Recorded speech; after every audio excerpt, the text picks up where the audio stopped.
सुन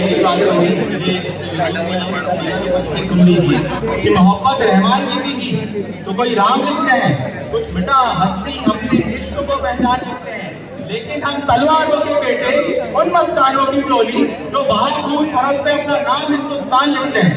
और धन्यवाद।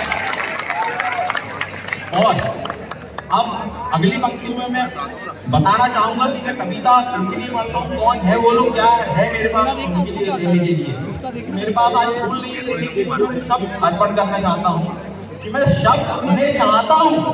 हिंद जिनकी जान का नाम हिंदुस्तानी, जिनका मजहब हिंदुस्तान था, जो रक्त से रंगते थे धरती को अड़ियों की ललकार पर, जय हिंद का नारा सदा लिखा था जेलों की दीवार पर, और बदन में बसी थी बेड़ियां मन मगर आजाद था, और रक्त के अंतिम कतरे में भी भारत जिंदाबाद था।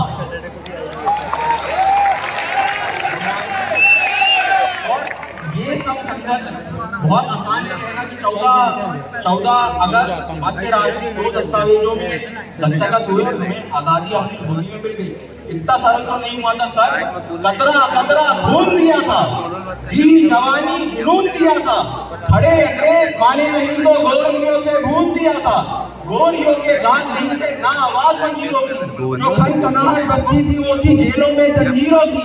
और राजनीति से मिली नहीं है, नहीं खरीदी पैसों से, सौदा लहू के मोल हुआ था भगत सिंह जैसों से, और मां ने गोली खाई थी बेटे लटके फंदों पर, आजादी की डोली उठी है कुर्बानी के कंधों पर।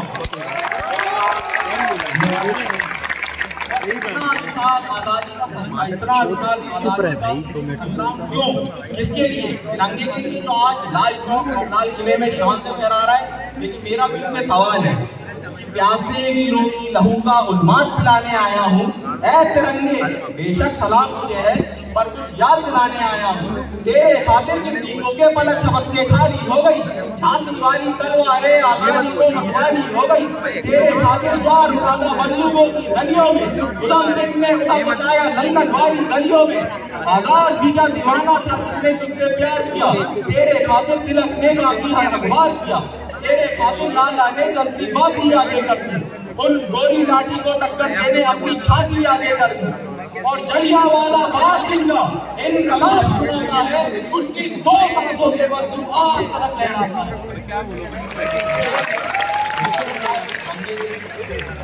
एक और बात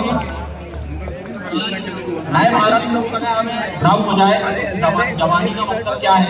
रात को बोतलें पीजिए, उनके मात्र नहीं है जवानी में। 47 की जवानी की बात करता हूँ कि क्या जवानी थी, कौन वो थे और कैसे जवानी आई थी हमारे मुंह में। खुदी राम ने खुददारी से हंसकर जिसका दान किया, भगत सिंह ने झूमा फंदा और इसे कुर्बान किया। आगोश पे निकले सुभाष चंद्र ने लश्कर हिंद बनाया था, फतेह सिंह और जोरावर ने दहलीज पे जिसे ठुकराया था। संघर्ष की जो बोल बनी, जो आजादी के बोल की सुलग रही थी गर्वनाल के शेखर के पिस्तौल की, और झूम रही थी रोम रोम पे अशफाक उल्लाह खान के। वही जवानी दौड़ रही है खून में हिंदुस्तान के। ये और क्या है हमारी सभ्यता?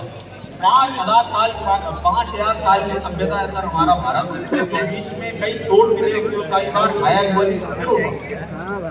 अलेक्जेंडर सिकंदर इसका साहस नहीं था जो हमारी मुट्ठी को अपने माथे लगाए। क्यों?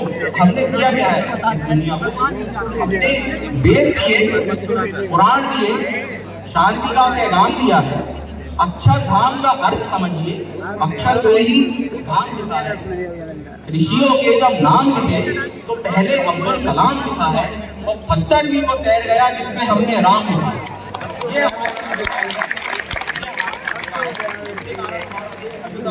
जिंदा है।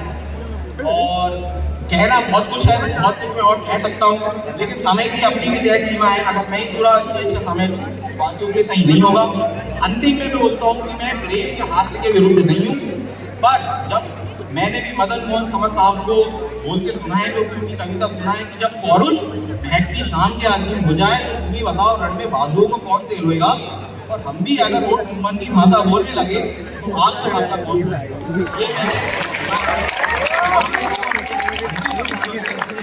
ईद की जो शीत गिरे तो गीत प्रेम के गाऊंगा, मौसम और सुनेगा बारंबार जुल्फ लिखूंगा गजरा रे और चाल ढाल बदमाश लिखूंगा, धड़कन किसी के नाम और यौवन का एहसास लिखूंगा, लेकिन भारत माँ के शोर को सीखूंगा चिल्लाऊंगा, गली गली में घूम घूम के माँ के गीत सुनाऊंगा, सुभाष चंद्र भगत सिंह और आजाद पटेल को रात में जगाऊंगा, अशफाकुल्ला खाकी खाकी काकोरी दोहराऊंगा और कलम को अपने शमशीर बना के तिरंगे का जयगान लिखूंगा, रक्त के अंतिम कतरे से भी जय जय हिंदुस्तान लिखूंगा।